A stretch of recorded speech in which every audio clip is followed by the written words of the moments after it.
Charge Quadrant method actually requires you to do monthly or seasonal sampling in order for your data to be more robust and to have more of a narrative, kumbaga. So yung next method naman, yung opportunistic sampling, this is more randomized. So pipili ka lang randomly ng site and then lalangoy ka lang doon or mag-dive ka doon and then magko-collect ka lang kung ano yung makikita mo. So again, so opportunistic sampling is quite cheap kung intertidal lang yung gagawin mo. Pero kapag medyo deeper waters na or you will sample in shallow subtidal waters, it would actually be more expensive kasi mag-i-invest ka on dive gears. But if intertidal lang, the equipment is actually quite cheap and papakita ko mamaya kung ano yung mga gears na ginagamit namin sa line trap, sa opportunistic sampling rather. And then the cons of opportunistic sampling is that it will not account the zonation of seaweeds kasi wala kang transect na pina-follow and is just randomized collection kung ano yung meron sa area na pinasample ka. At the same time, your data will be quite limited to presence data only. So, mawawalan ka ng information in terms of their, I guess, frequency and then cover. So, yung meron ka lang talaga ay presence data na meron ganitong seaweed sa ganitong area. Yun ang talaga yung data na meron ka. Although, the sampling, the opportunistic sampling would be quite fast kasi iikot-ikot ka lang mag-start ka lang dyan and kukuha ng seaweed. Medyo mabilis siya. Now, for this presentation, again, I will have three sections actually. So, we have field collection, including sa field collection, minix ko na yung sama ko na yung intertidal and subtidal because wala naman masyadong pinakaiba sa kanila. Yung difference lang talaga is that yung subtidal, naka-scuba gear ka. So, next is that yung collections management. So, I'll present kung paano yung processing namin sa herbarium at the same time, present ko din kung paano yung culture methods namin. So, both of these collections management, sa end ng presentation, magpapresent din ako ng parang general collections management on what to look out kapag nag-establish kayo ng collections, be it herbarium or a biobank or a culture reference collection. So for field collection tools, ito yung kalimitan na ginagamit namin. As for general collection, or tools namin for general collection, first is that meron kaming tide table book. So hindi naman kailangan, you do not need to have a tide table book talaga. Kuminsan meron namang websites na pwede mo i-search yung general area kung saan kayo magsasampling. Although, yung kapag website yung gagamitin nyo, medyo hindi siya accurate compared sa tide table book ng NAMRIA. So, it's up to you kung gusto nyo mas accurate or mas generic lang sa random websites. Next is that gumagamit kami ng resealable bags kapag nagko-collect ng samples kasi minsan meron mga samples na masyadong maliit, so hindi sila pwedeng ilagay sa bags, net bags mamaya. So, kailangan ng ziplock para paglagyan ng mga masyadong maliliit na samples. Next is that GPS. GPS, masyado siyang expensive ngayon. I think yung pinakamura ng Garmin ngayon ay around 15K na. But, luckily, meron tayong cellphone. So, may mga cellphone ngayon na medyo accurate naman yung GPS na lang. So, minsan, kung walang GPS, pwede namang i-cellphone na lang. So, i-on nyo lang yung location data ng camera nyo, wala ka ng picture. Kung minsan, meron niyang GPS. So, nakasave pa kayo ng 15K. Kung wala kayong funding to buy GPS, cellphone na lang. The next is that yung pang-alis ng samples. So, you can use either scraper or spoon. Ako personally, nahilig ako gumamit ng kutsara kasi mas sturdy siya and mas naalis ko yung seaweed sa bato ko minsan. Yung scraper kasi, yan yung putty knife, yung ginagamit sa pintura. Minsan kasi nagpo-fold kapag masyadong matigas yung bato na pinag-scrapan mo. So, mas gusto ko yung kutsara. And next, optional lang din, underwater camera. Kung gusto niyo ng underwater documentation, pwede kayo gumamit ng underwater camera. Pero hindi naman talaga siya required sa opportunistic sampling yung underwater camera. For optional lang ito kung gusto niyo may underwater pictures. And then next to that, underwater slate. Underwater slate, medyo mura to. Kasi acrylic lang to na board na kuminsan na pwede nyo ipa-fabricate. And then, lapis or minsan magic pencil yung ginagamit namin. Kasi kapag tapos isa-submerge sa seawater, masisira siya. So, dapat magic pencil yung ginagamit nyo. And then next is that, yung collection bags, kung saan nilalagay yung samples. So, pwede kayo, kung may pera kayo, pwede kayong bumili ng collection bags na may clip para hindi lumabas ang samples. Or kung pareho kayo namin na walang funding, yung sa market na rainbow na net bags, pwede yon. Kahit yan lang gamitin nyo, okay na yan. Basta italian nyo lang kapag nasa ilalim kayo para hindi lumabas yung mga samples. And then more specific tools, kung may interest kayo sa coralline algae. So, minsan magamit kami ng maso or pwede din hammer, basta yung walang pang-alis ng pako. Alam mo yung martilyo na may pang-alis ng pako, dapat wala siyang ganon. Yung parang buo lang siya. Kasi kung minsan kapag meron siyang pang-alis ng pako, sumasabit yun sa mga corals kapag lumalangoy kayo and pwedeng may aksidente na mangyari kasi hindi kayo makaalis o pwede rin kayo makasira ng coral kasi kapag ganyan buo siya and walang chances na sumabit yung martilyo nyo. Next is that yung chisel. So chisel yung gagamitin nyo pang alis ng coralline algae. So yung coralline algae kasi dumidikit sila sa bato. So hindi nyo sila pwedeng kamihin lang or i-scraper or i-kutsara. So kailangan nyo gumamit ng chisel para maalis nyo sila. So gamitin nyo lang ng chisel tsaka yung martilyo para maalis nyo sila. And additional field equipment, yung scuba gears if gusto nyo mag-sampling sa mas malalim na depths. Next is that, ito yung general field methods namin. So very general lang talaga kasi marami pa tayong i-cover and very self-explanatory naman yung collection methods. Kumbaga, self-explanatory lang siya kasi kuha lang talaga kayo ng seaweed sa dagat kasi opportunistic sampling lang siya. So, pero may mga general methods na kailangan nyo i-take into account. So for intertidal sampling, the best time to start collection ay 2 hours, remind kayo, 2 hours before the low tide sets in. Kasi kapag masyadong lowest low tide na, walang tubig kumbaga, masyadong drain na yung tubig na yung mga seaweeds nakadikit na sa lupa. So hindi nyo makikita yung form nila and hindi mo sila masascrape na maayos. So importante na baba yung tubig kasi para pwede kayong mag-snorkel. For example, yung picture na to.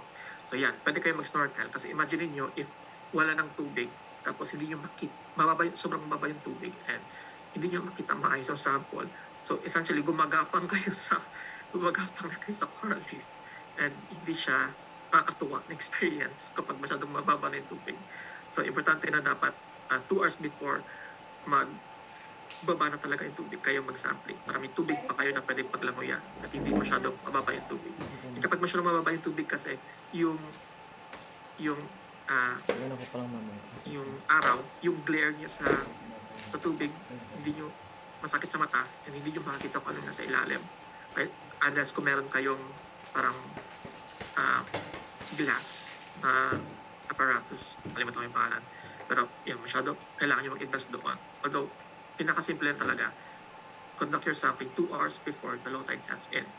So for the collection method sa intertidal, kahit nga subtidal, you can either collect them directly by hand kung komportable kayo na umamak ng seaweed kasi iba medyo naiilang kasi medyo slimy yung seaweeds kasi. So you can just grab the seaweeds by hand pero ensure dapat na maalis nyo yung holdfast o yung root-like system niya. So lahat ng seaweeds meron silang parang attachment sa bato. So importante kasi yung holdfast kapag nag-identify kayo ng specimen or mga species ng seaweed. Doon kayo kuminsan nagbabasa kung anong species siya, pwede siya maging diagnostic character kumbaga. Pero, we would like to note that before collection, importante na mag-follow tayo sa necessary permitting dito sa Pilipinas. So, before we can collect samples, especially sa wild, kailangan natin mag-secure ng permits sa BFAR, kasi seaweeds tayo, sa dagat siya, kailangan mag-secure ng gratuitous permit sa BFAR. And then, if sa Palawan yung sampling location nyo, kailangan nyo mag-secure ng gratuitous permit sa Palawan Council of Sustainable Development or sa PCSD. So, before applying for both of these gratuitous permit, either sa BFAR or PCSD, kailangan nyo mag-secure din ng a free and prior informed consent either sa indigenous community, kung merong indigenous community, or sa local government unit or sa munisipyo. So, each munisipyo, na-notice ko na may iba't iba silang minsan na patakaran on how to secure a FPIC. So, hindi ko sinama dito, pero please, before kayo mag-collect, secure muna ng GP sa BFAR sa PCSD. And you need, before applying, you need PICs sa munisipyo or sa indigenous community kung saan kayo mag-collect. So for subtitle naman, essentially same lang, but naka-scuba kayo. But importante sa subtitle naman na meron kayong resealable bags.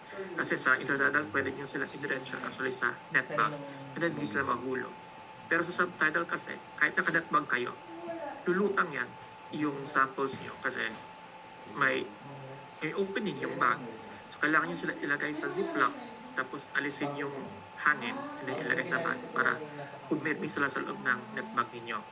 So importante kapag sa subtitle, meron kayong ziplock talaga. Kahit na malaki yung samples nyo, kailangan nyo sila i-ziplock from experience kasi kung minsan yung iba, lalabas talaga siya kapag nasa ilalim kayo. So next naman, medyo mahirap kasi i-explain yung post-processing namin. So noon, gumawa ako ng video on how we post-process our samples. So mag-voice over lang ako sa ginawa kong video kasi mas madali siyang i-explain kapag may gumagawa and pinapakita yung ginagawa. Okay.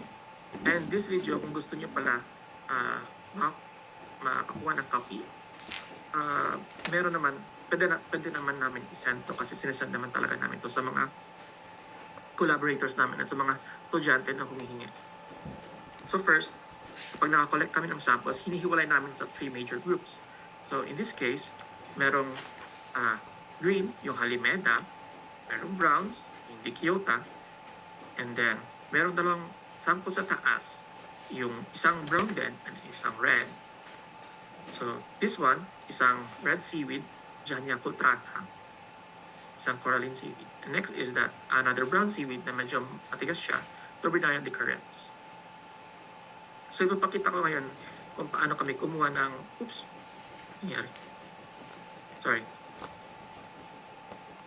So ipapakita sa next steps kung paano kami kumuha ng genetic samples para sa molecular work, and then paano namin sila temporarily pinapreserve before sila i-press. And later, papakita ko din kung paano namin sila pinipress sa plant press and paano namin sila i-preserve for herbarium purposes. So first, for example, for Turbinaria, kailangan ng receptacles. Kasi yung receptacles yung reproductive part nila, and doon may actively dividing cells, and doon kalimitan kami nakakuha ng positive results for DNA work. But in this case, wala siyang receptacles. So, ang alternative for receptacle ay yung apical portion ng sample. So, pwede kang kumuha sa youngest part ng thallus, and yun ang alisin and i-preserve. So as you can see here, nilocate lang namin kung saan yung youngest part ng thallus. And then, naalisin namin siya. Either, in this case, pwede siya na gamit ang forceps, or kung meron kayong maliit na scissors, pwede din. So yun, i-snip lang siya using forceps. So dapat yung forceps ay malinis like autoclaved or at least disinfected ng bleach. So lalagay mo siya sa ziplock na merong silica beads or merong silica sand. So seal yung ziplock and then make sure na make sure na submerge sa silica yung sample. Next is that yung disinfection namin. So clean the forceps yung using chem wipes or kahit nga tissue pwede na dapat eh. Pero kung may chem wipes kayo, ideally chem wipes. Next is that yung importante na part, yung labeling ng silica bag and then labeling ng samples. So as you can see here, pause ko muna. As you can see here sa left side, meron kaming slate board kung saan nakalista yung location, yung date, yung depth kung saan nakolekta, and then yung GPS coordinates. And meron kaming dalawang column, which is yung silica code and then yung tentative ID. So kailangan isulat mo din sa Ziploc yung location, which is in this case, yung Bulinaw, Pangasinan, and then yung date of collection, which is August 31, 2019, and then collection depth, and if meron kang data on collection depth, and then yung tentative ID. So yung tentative ID, kung minsan, hindi naman talaga siya kailangan, kung hindi mo siya kaya i-ID. Importante na at the very least, ma-ID mo siya if reds, greens, or browns. And yung pinaka-importante na part, yung code. So in this case, it is PAL001. So, dapat yung code na PAL001 mag-reflect siya sa iyong field notebook or yung field slate mo. So, in PAL001, tapos isulat mo yung tentative ID din para hindi ka malito kung ano si PAL001 and pwede mo siya mabalikan kumbaga. So, meron kang redundancies in terms of noting or noting your samples or documenting your samples para hindi sila mawala or hindi sila magkahalo-halo. So, yung next is that after mo makuha yung fragment or genetic sample, yung gagawin namin ay preserve siya sa asin. So, kami, pinapreserve namin sila sa asin kasi kuminsan, masyadong marami yung samples and then hindi namin kaya silang i-press kaagad or kuminsan nasa malayo kaming lugar and then mas madali kasi na i-preserve sila sa asin kaysa na i-press or i-ethanol sila kasi mahal din yung ethanol. Plus yung ethanol mahirap siya i-transport kasi flammable siya. So after maglagay yung asin, kunin nila yung sample and then ilalagay siya sa asin.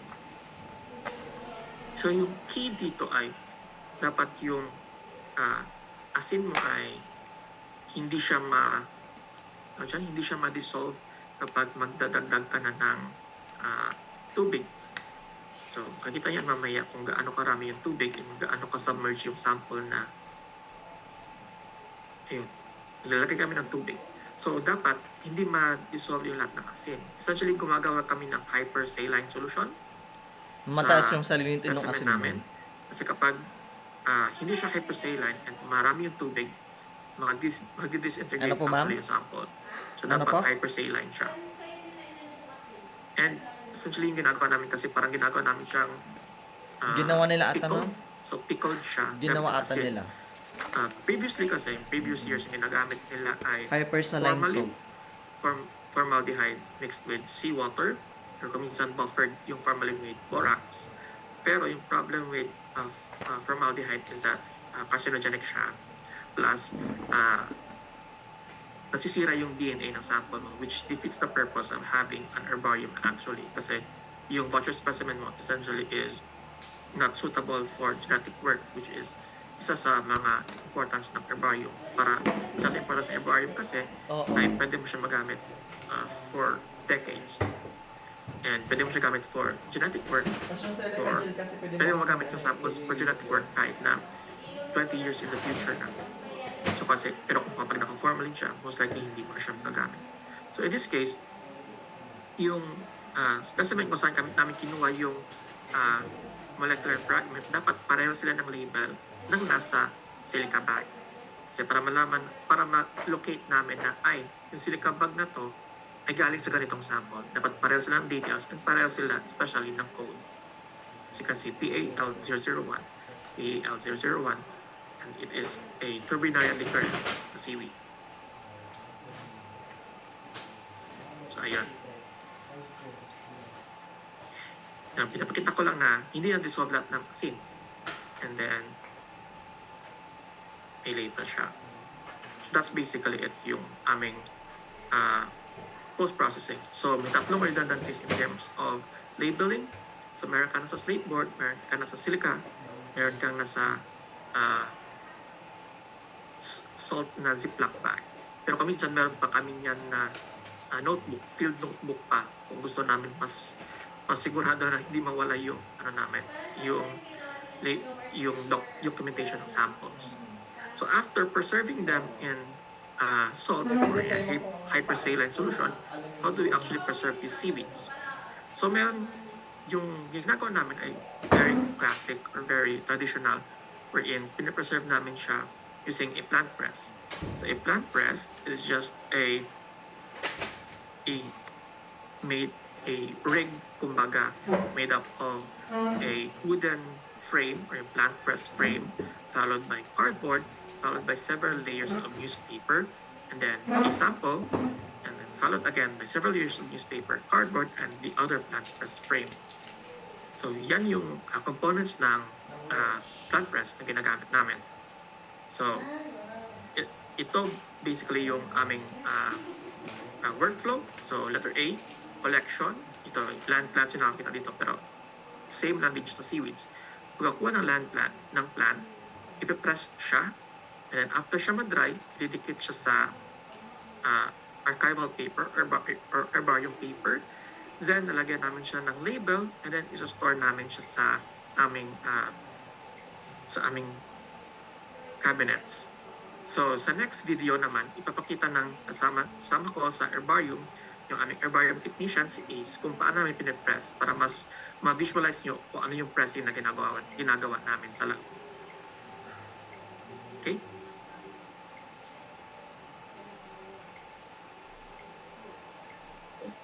Check tayo ng ating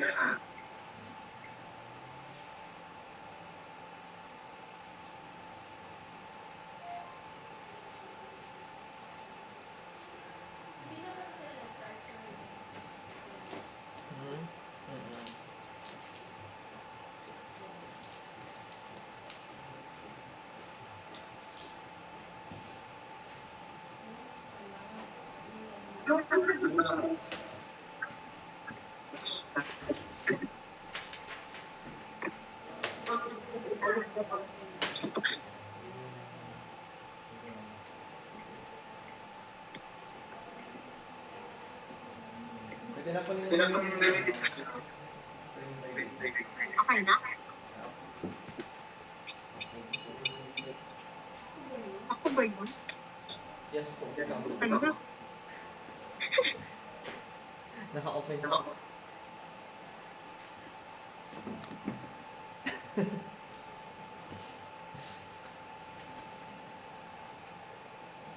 Napindot mo yata.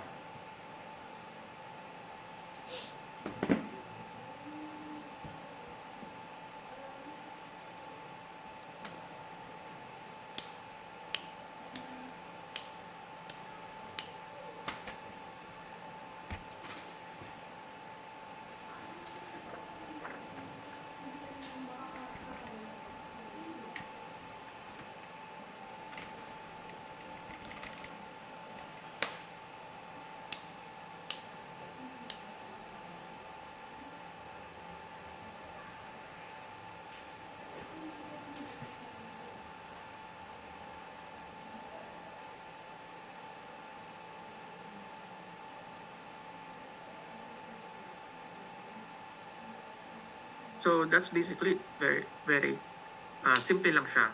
So kung nakatry kayo noon na mag-press ng bulaklak in between sa libro, ganun ang idea niya. So kinukuha, ina-allow natin yung newspaper or several layers of paper na absorb yung moisture para hindi magka-molds yung sample.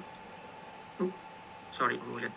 So next is that, ano dapat yung included sa herbarium voucher? So ito yung importante sa pag-establish ng herbarium at the same time for collections management ng herbarium. Dapat maayos yung labels ng samples nyo.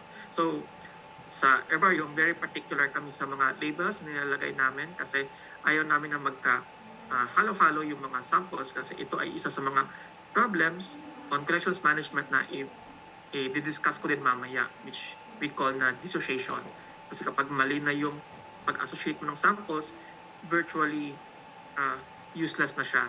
Pwede mo lang siya magamit, I think, for teaching purposes, but for archival or documentation ng biodiversity, hindi mo siya magamit kasi mali-mali yung data. So yung mga importante na details na dapat mong ilagay sa herbarium voucher is that yung herbarium code. So yung herbarium code, ito yung herbarium code or catalog number. So yung herbarium code ay yung code ng herbarium nyo, which you need to register sa Index Herbariorum. At the same time, yung catalog number, which is kung ikailang specimen na siya na na-deposit sa herbarium nyo. Next is that yung preliminary ID. Siyempre, hindi lahat ng IDs ay tama kasi lalo na sa seaweeds kasi mataas yung kanilang morphological plasticity, magkakamukha yung ibang seaweeds. So, sinasabi lang namin kung sa preliminary ID. Yung next is that yung place of collection and then date of collection. For me, as someone na nag-work on natural history collections, yung pinaka-importante actually na data na dapat meron ka, and everyone please take note kung gusto niyo magsimula ng herbarium, yung pinaka-importante na data na dapat meron ka is that yung place of collection and then date of collection. Actually, yung herbarium code, preliminary ID, and then collectors, hindi sila masyado nagmamatter kasi you can always assign yung herbarium codes if ever hindi mo siya na-log sa herbarium mo. Pero yung place of collection and date of collection, yun ang pinaka-importante na data na kailangan nyo makuha. Kasi once wala kayong data on collection, on place and date of collection, virtually medyo worthless na yung samples nyo kasi yun yung pinaka-importante na data for biodiversity monitoring and biodiversity archiving. So, we've been talking a lot about herbarium, pero ano ba yung herbarium and ano yung importance niya? So herbarium is essentially a specialized facility that functions as a repository for preserved botanical samples. Yung gusto kong sinasabi ko minsan ito ay herbarium ay fancy name lang siya for graveyard ng mga tanim na pinagsama-sama. So graveyard talaga siya. So next is that, bakit siya importante? Kasi sa said kanina, importante siya for biodiversity monitoring. So kung may data ka on the place and date of collection, this will serve as a historical baseline for important ecological and cultural changes in an area kasi oftentimes hindi masyadong na-explore yung data on cultural changes in an area.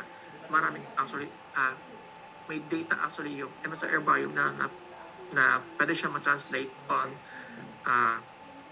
ano yung interest ng psychologists during early 1980s to early 2000s kasi may mga certain groups na hindi nila kinokollect and may certain groups na mas nakokollect nila for certain decades. Depende, I think, on kung saan yung funding, kung saan geared towards yung funding. So, kung minsan merong ganong layers na pwede ka makuha na data from an herbarium or from the voucher specimens of an herbarium, from an herbarium I mean.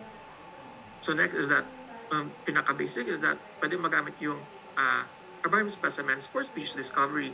There is a study by Weber et al. In 2010 that says na majority of the species that have been collected majority of the new species actually that will be collected are actually stored now in the herbarium. So importante na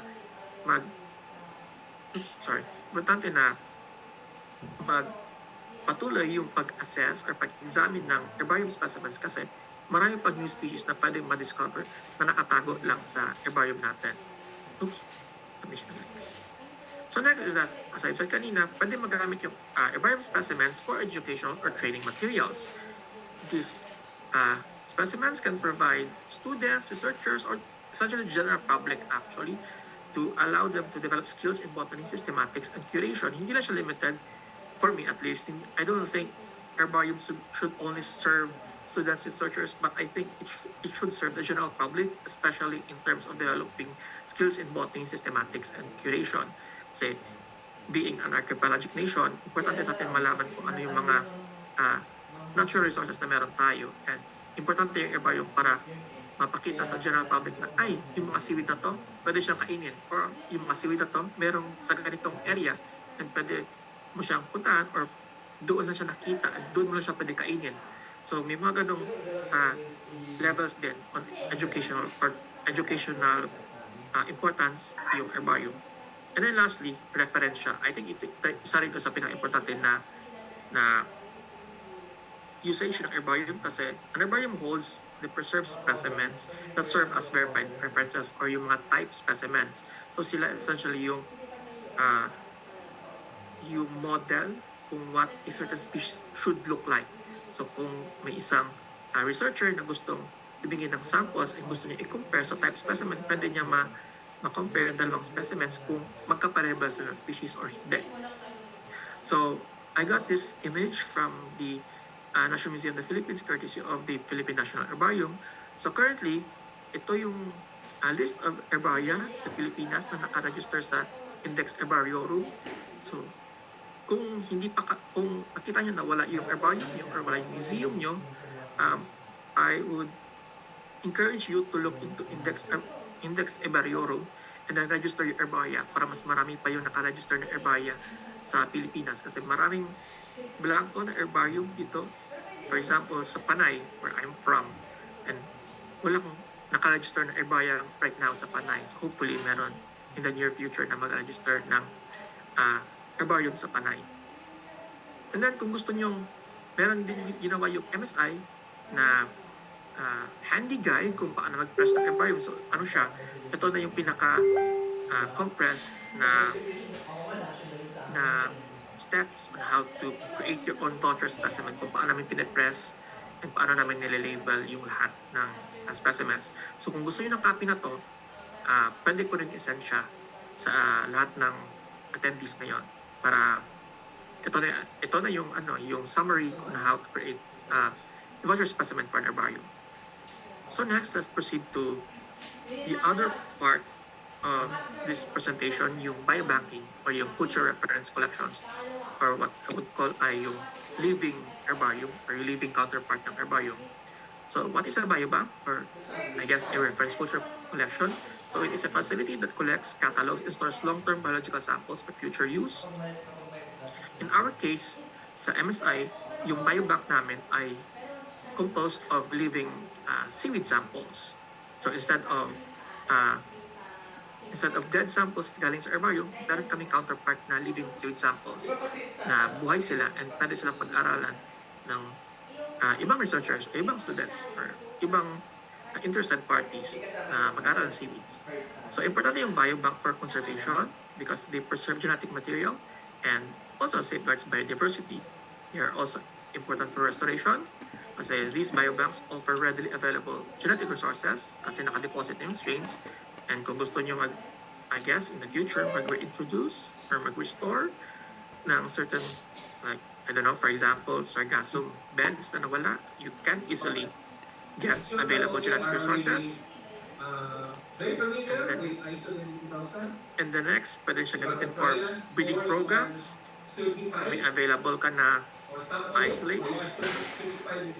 Similar And then, systems, probably, like ERC. and the next ay pwede mo rin siya gamitin for advanced research which can provide valuable inferences for other applied studies on seaweeds. So medyo outdated na itong picture na to, I think. Last ko pa nagawa 2021. But in the Philippines, as far as I know, back in 2021, these are the major biobanks for seaweeds in the Philippines, which are mainly geared towards euchematoids.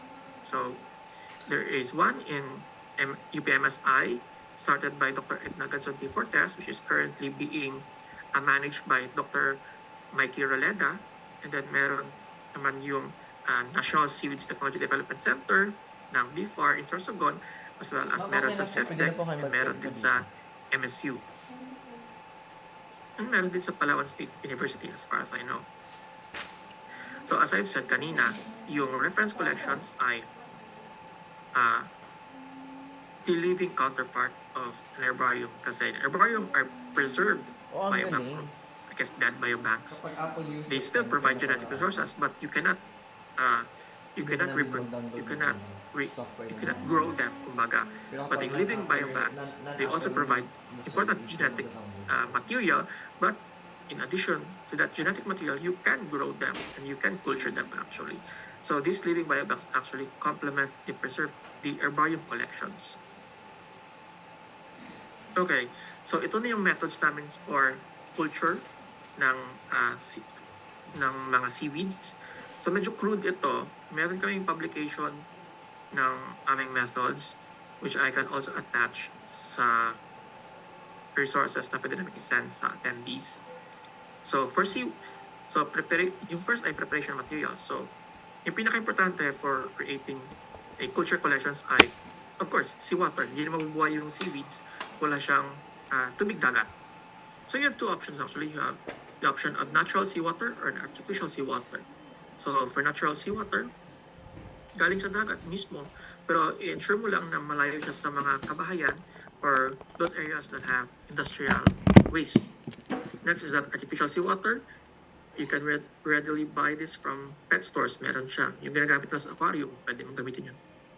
Then collection, kung malayo kayo sa source, pwede nyo siyang ilagay sa mga carboy or other containers and then i-ship sa inyong university or sa inyong labs. And sa artificial seawater naman, as I've said, pwede mo siyang bilhin kaagad and then i-mix mo lang siya sa distilled water. Okay na siya. Sa natural seawater, sa filtering, kailangan mo siya i-filter kasi most likely meron yan masasama ng mga debris. For example, yung mga microplastic, yung mga debris ng iba't ibang mga tanim. So, kailangan mo siya i-filter para makuha mo yung tubig lang. We usually filter our samples through a 0.45 micron filter bag. Kung medyo gusto nyo mas kaunti yung debris, pwede mas mataas na filter gamitin nyo para mas ma-ensure nyo na walang debris talaga. For artificial seawater, hindi nyo kailangan i-filter kasi ano na siya, asin lang yan na kailangan nyo i-mix sa distilled water. And pwede kayo mag-proceed sa sterilization. Sa sterilization naman, autoclave lang. The usual autoclave 15 psi at 121 degrees Celsius for 30 minutes. And then, importante ito, always check the salinity of this water before and after autoclaving. So, dapat yung salinity niya ay 33 to 35 ppt. I included this important note kasi sometimes yung mga seawater kami, lalo na yung natural seawater, may mga instances na kuminsan yung salinity nila ay nag-drop to 15 to 20. We don't know why, bakit sila nag-drop. Pero it's good to check before and after autoclaving if the salinity stays the same. So pareho lang siya. Sinabi ko kanina, basically a diagram. So collected natural seawater, filter, tapos pag na-prepare na siya, check salinity, autoclave, check salinity again, and then you have sterilized seawater or autoclave seawater na pwedeng gamitin for culture. So yung pros ng natural seawater, it's free. I mean, wala namang bayad kumuha ng tubig dagat. So libre siya. Yung cons lang ay, since natural siya, may mga contaminants na sasama. So may mga diatoms, may macroalgae, bacteria, may viruses, minsan may marine fungi na sasama talaga kahit anong autoclaving, kahit anong filtering na ginagawa mo, sumasama talaga ng mga diatoms and marine fungi. Artificial seawater, contaminant-free siya, supposedly, then quick lang, pero yung cons, mahal syempre. Mahal bumili ng ready mix ng asin. So yun. And kailangan mo i-supplement yung trace elements kasi walang trace elements yung artificial seawater kumbaga. Yung natural seawater naman may mga trace elements na hindi mo na kailangan idagdag kasi nasa tubig na siya. So cleaning tools, very self-explanatory. So kailangan mo ng paintbrush para i-clean yung samples. Kailangan mo ng forceps or tweezers para hawakan yung samples. Clean wipes to wipe your tools, ethanol para mag-disinfect in between brushing and then using the forceps, gloves standard protocol sa lab. And then parafilm strips para iseal yung mga, for example, kung gumagamit ka ng Petri dishes. So, majority ng mga samples ng mga gamit na to, pwede mo siyang mabili sa Shopee o sa Lazada. Hindi pala to sponsored, pero yeah, pwede mo siyang mabili sa internet or any place. Pwede mo siya mabili nga sa SM, except I think sa parafilm and Kim wipes. The next, sa glassware naman, for disinfection, very simple yung ginagawa namin. So, oven drying lang. So, after namin sila linisan, ita-dry lang namin siya. Ita-dry namin, air dry, and then oven for 60 degrees for 30 minutes or until the items are dry. So, ito yung mga ginagamit namin na vessels. So, kung sobrang liit na sample, lagay mo na sa 20 ml scintillation vials. And then, kung maglumaki na, ilipat sa 100 mm Petri dishes. And then, finally, ilipat either sa 500 to 1,000 ml na culture vessels. So, for the culture medium, pwede niyong picturean pala to. So, for the culture medium, maraming culture medium na available. But since sa Oakmark, or yung culture facility namin, we culture a variety of species. Kasi alam ko, sa euchematodes, iba yung ginagamit na culture media. Pero kapag gusto mong mag-culture ng seaweeds na hindi lang euchematodes, I would suggest na gumamit kayo ng modified Provasolis enriched solution or yung modified PES na ganito yung recipe. Kasi it actually encapsulates lahat ng trace elements, trace metals na kailangan ng seaweeds regardless of their taxa. So, gamit yung solution, yung culture medium na to, nakakapag-culture kami ng iba't ibang species ng seaweeds. So, hindi lang kami nalilimit sa euchematodes. So, yung preparation is that, for example, 500 ml distilled water, kailangan lang, for a 500 ml distilled water, ito yung mga, sorry, mali ata yung sulat ko. For 500 ml distilled water, i-add lang yung components listed sa recipe, and then i-bring lang yung volume to 1,000 ml. So, may importante din na, importante i-note, kailangan i-adjust yung pH ng solution to 7.8 to 8.2, either using a concentrated hydrochloric acid or sodium hydroxide. Kailangan siya i-adjust yung pH kasi ayaw natin na biglang maging acidic yung seawater na paglalagyan natin or kung saan yung seawater na nakalagay yung samples natin kasi pwede yung maka-apekto sa culture, mamatay siya kung masyadong maging acidic yung tubig, or pwede din kapag sobrang basic na yung tubig, makaka-apekto din siya. So, ito yung ginagawa namin. Ito yung complete recipe, kumbaga. So, kung minsan nagdadagdag kami ng antibiotics, kasi sabi ko kanina, kasi natural seawater yung ginagamit namin, nagkakaroon talaga ng bacterial contamination. So, naglalagay kami ng antibiotics kung minsan. So, i-mix namin yung 1 liter of sterilized seawater and 1 liter of MPS solution, but depende yung PES solution kung ano yung group ng seaweeds. And then mag-add kami ng germanium dioxide. Yung germanium dioxide naman ay for diatoms kasi nalilimit niya ito yung division of diatoms kapag gumagamit ng germanium dioxide. So nakadepende yung volume ng PES solution kung ano yung group ng seaweeds na kinukulture. So for example, kapag greens or browns, 10 ml lang ng PES yung nilalagay namin in 1 liter of sterilized seawater, including the antibiotics and germanium dioxide. Pero kapag red seaweeds, 20 ml yung nilalagay namin kasi yung red seaweeds are more nitrogen limited, and then from experience, kapag mataas, well, technique, mas nabubuhay yung reds kapag 20 ml or mas mataas yung nilalagay namin. Kasi na-try na namin na 10 ml silang lahat, and di nabubuhay yung reds kapag 10 ml lang. So they need to have more sodium nitrate para mas lumaki sila, lalo na yung reds. So maintenance guidelines, nakalista ito sa din namin, sa paper namin kung gusto nyo tingnan. Pero ilista ko lang dito. So ito yung general guidelines namin. So for temperature, maintain between 23 to 25 degrees Celsius. So sa lab namin meron kaming 2 air conditioning units that run alternately for 6 hours. And then for light, importante yung light kasi magkaiba yung light requirements ng greens, browns, and then reds. So for reds, mas diffuse yung light na ginagamit namin kasi we are trying to mimic yung kanilang environment underwater kung saan sila ay hindi masyadong nakakuha ng lights ng sunlight kasi kapag masyadong mataas yung sunlight, namamatay yung reds. So we need to lower the amount of sunlight that they receive. Next is photoperiod. So photoperiod na 12-cell cycle para simulate yung natural cycle in the wild. And then cleaning naman 2 to 3 weeks. Pero depende ito sa specimen. Kasi kung minsan yung specimen na kailangan mo siya ilinisin after 3 days. Pero meron din naman na meron akong specimen na after 2 years ko nang nilinis. So depende actually siya sa taxa na kinukulture mo.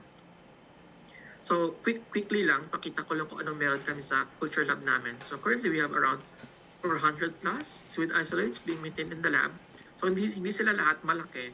Meron kayong nasa maliliit lang na vials kasi yung point ng culture reference ay hindi magpalaki but to maintain a isolate na pwede mong buhayin for decades, supposedly.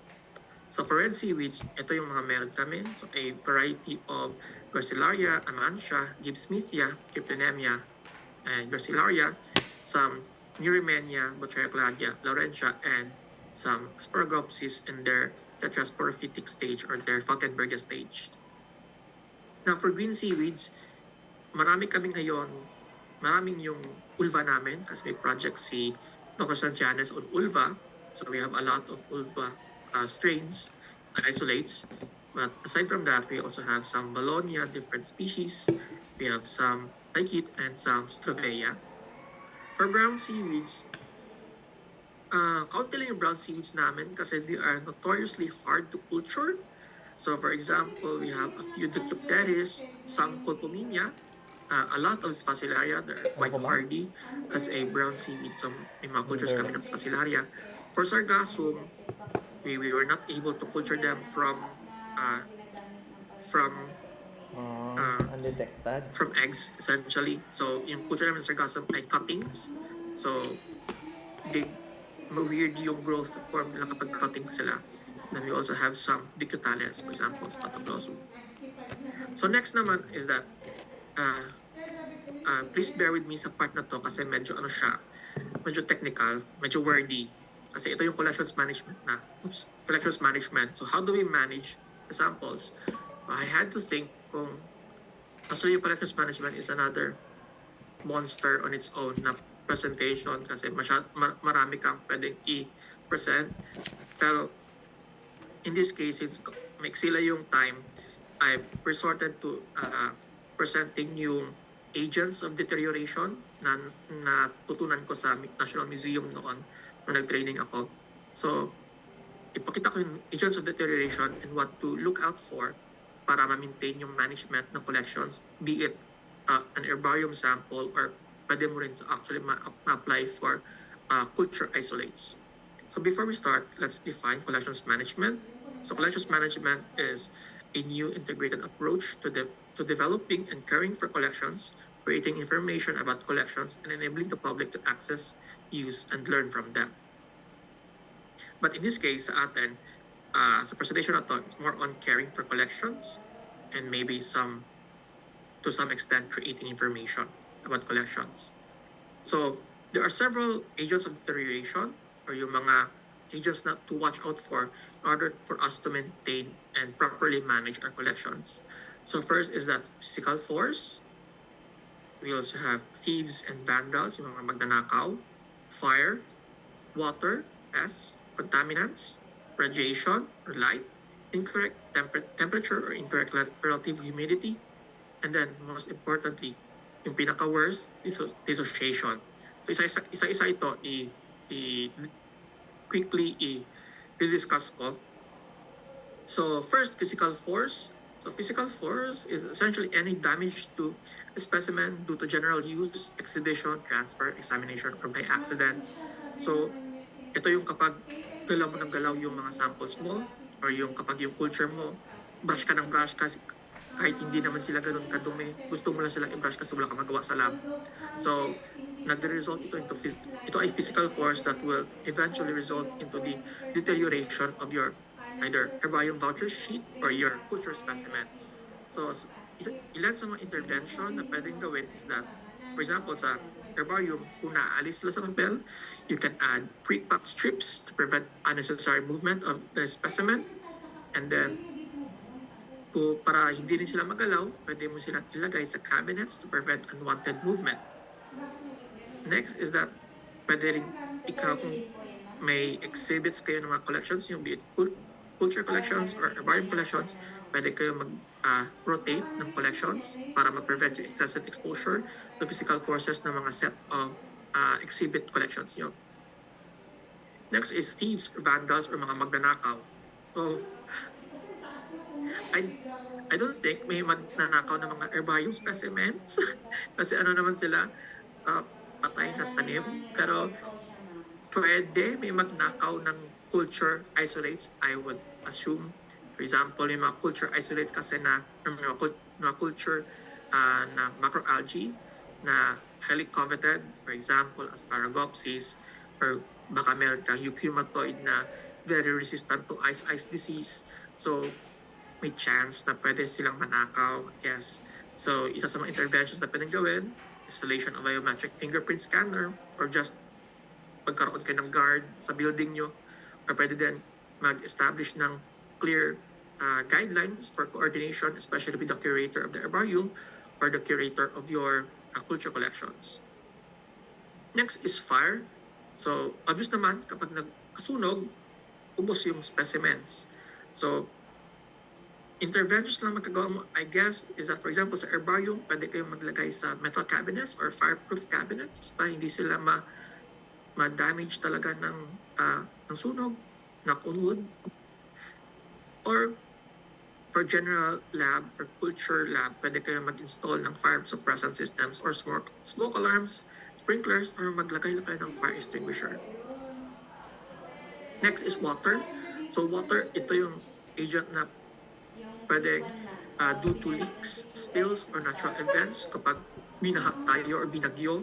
So, kuminsan, sa herbarium, dapat yung samples mo ay nakastore at least 6 inches off the floor to anticipate heavy leaks or to anticipate flooding, lalo na sa Pilipinas kasi binabaha tayo due to several reasons. Pwede tayong binabaha tayo palagi.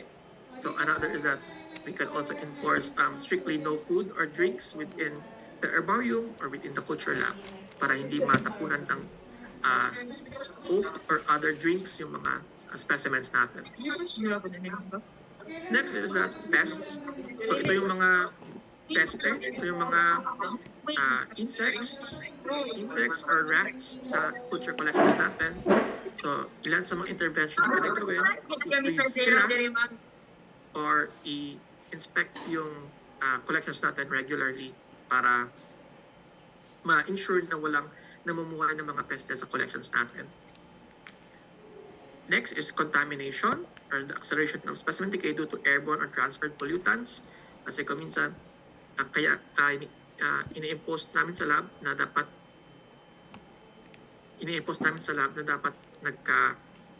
gumagamit ng gloves kasi yung kamay natin kuminsan merong natural oils na pwedeng mag-accelerate ng degradation ng herbarium samples. Or pwede din makakapag-contaminate ng culture isolates kasi for example, kumain ka tapos may mga crumbs yung kamay mo, hindi ka nagugas ng kamay, pwede ka mag-introduce ng fungi sa tubig or pwede ka mag-introduce ng kung ano man contamination. Dapat naka-gloves palagi. And then routine cleaning, especially for herbarium, para hindi mag-accumulate yung dust. Oops. Next is radiation or light. Ito naman ay mainly focused on herbarium specimens because direct exposure to sunlight, especially UV or other forms of light can actually uh, result into the discoloration of herbarium samples kasi kapag masyado sila nailawan, mas nag-fade, mabilis yung color nila. Kaya kami nilalagay namin sa metal cabinets na enclosed talaga. Hindi pumapasok yung ilaw para ma-preserve yung kulay nila for decades or centuries to come. And then, the second and third to the last agents na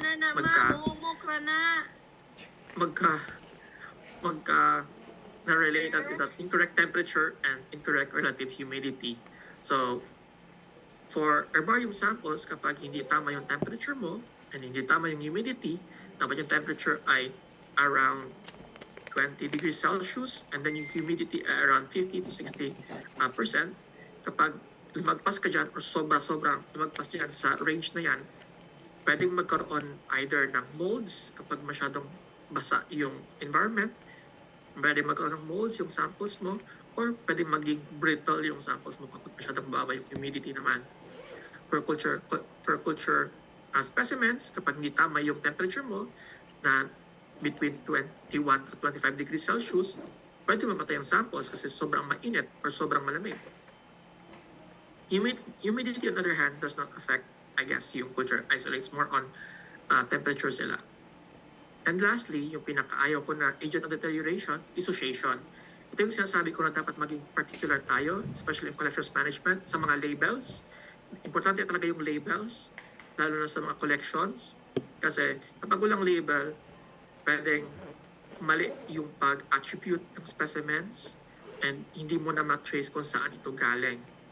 So, yung mga origins ng dissociation ay pwede due to misplacing objects, yung pag-remove ng labels or tags, recording object and collection in an illegible or ambiguous manner, yung mga pagsusulat ng label na pangit yung penmanship, I guess, or medyo pahapya yung pagsulat, or pag-record ng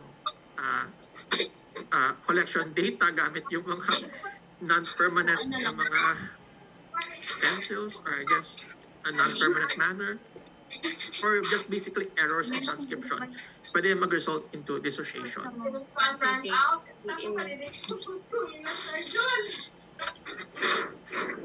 And then lastly, ano yung leading factors for dissociation? So, pwede na yung object ay illegally acquired. Ito yung sinasabi ko kanina na dapat may permits. So, kung illegally acquired siya, pwede na misattribute yung samples nyo, pwede rin maliit yung specimens, pwede rin fragile siya.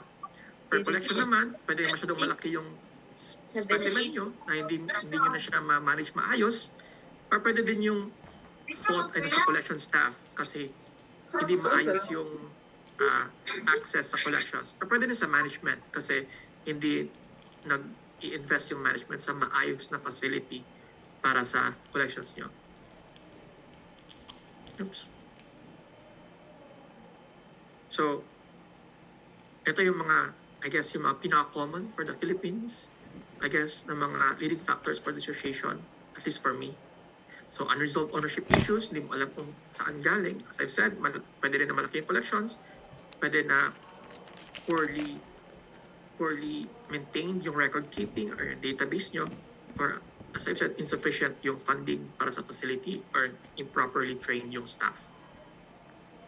So how do we control or minimize dissociation? So there's 5 steps according to the Canadian Conservation Institute and the Smithsonian. So you should avoid, block, detect, respond, and recover. So for avoid, ensure that all specimens have clear labels. Block, i-block mo na mag-start yung dissociation. Allow only verified specimens, and develop and implement policies and procedures for specimen tracking and labeling. Next step, detect. Regularly scheduled. Non-practice yung Catholic naman. Bakit po? Sorry, nag-alarm lang yung...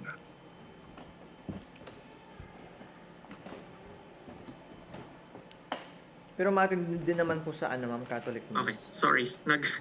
May regularly kasi na for alarm testing ganitong oras. Pero Sorry. hindi po ako So again, hindi na po ako sa detect, regularly scheduled inventories Pag ganun. para makita kung may Ah, dissociation na nangyari. Lastly, respond, implement procedures na na-implement nyo para sa mga deteriorated na labels or sa mga labels na malapit na ma-dissociate o malapit na ma, mataas na yung chance na ma-dissociate siya kasi due to certain factors. And then lastly, recover. Kung kaya, try to reconnect yung labels from the dissociated material kung kaya pa para hindi naman mawalan ng value or mabawasan yung value yung specimens. And at the very last talaga na measures ay kung kailangan mag-conserve, kailangan gawin siya. So conservation, according to ICOM-CC, all measures and actions aimed at safeguarding tangible, cultural, and natural heritage while ensuring its accessibility to present and future generations. So may tatlong levels of conservation na pwedeng gawin. So preventative, ito yung mga measures na avoid na mangyari yung ma-avoid na kaagad yung deterioration or yung loss. Remedial is that minor na mga measures in order to stop the deterioration. Restoration is that directly applied sa item para mabalik yung use or yung appreciation for that item. But for herbarium, I guess yung mas relevant ay preventative and remedial conservation kasi wala masyadong restoration na magagawa sa herbarium specimens o culture specimens kasi once masira sila, hindi mo naman sila pwedeng ipalitan ng same species kasi hindi siya same na individual, I guess, essentially. So ito yung mga conservation measures na ginagawa namin sa MSR Herbarium. For preventative, nag-enforce kami ng room usage protocol, so no food and drinks inside. And we try to fix structural leaks. And then we plan to buy an ultra-low freezer for pests. And then we have dehumidifiers and then air conditioning units to prevent incorrect temperature and humidity. And lastly, to prevent dissociation, we enforce strict collection management guidelines and create a collections database. For remedial naman, if there are specimens that are already deteriorating, we try to dry the specimens again and remount if they are damaged by water or may molds na. We try to dry them again. For pests, for loan transport related specimens, we try to freeze them at the very least using a commercial freezer or dapat talaga ultra low siya. And then for incorrect temperature and humidity, if may molds na, the first step is to isolate them and process them away from the main collections and try to remove the part that has molds and try to disinfect the sample. And lastly, for brittle specimens or kung nagwawatak-watak na siya, gumagawa ka ng maliit na pouch, nilalagay namin yung fragments doon and dinidikit siya sa main voucher specimen. And then lastly, as a remedial conservation, I guess, at the very least, we try to digitize and scan specimens for the online database para ma-avoid yung dissociation. And lastly, for restoration, kung yung mga dissociated specimens, we try to reconcile the data from different sources to form a semblance of an object. So for example, kung may mga sa isang group, may mga iba na walang label, pero we know that it is from the same collection event kasi same sila na box and siya lang talaga yung isang walang label. So we would assume na dapat kasama siya doon and wala na kasamang. And kapag wala naman kasamang ibang specimen sa box na yon, you would assume na same siya na collection event, same siya na collector, and same siya na collection locality. It's a different story kapag magkahalo-halo na yung dates and then collection locality. So dun siguro mag-result into dissociation na talaga. So that's basically it. Thank you for staying for almost an hour and a half sa presentation ko. So kung may questions kayo, pwede nyo ko email or pwede tumawag sa MSI po ito na number. Kung gusto nyo make further questions kayo, pwede nyo ko email kung may further questions kayo. So that's it. That's basically it. Thank you very much sa lahat. Sa pakikinig. Thank you so much, Sorry masyadong Sir mahaba. John Michael Lastimoso, for Thank your you. comprehensive and insightful presentation, sir. So for now,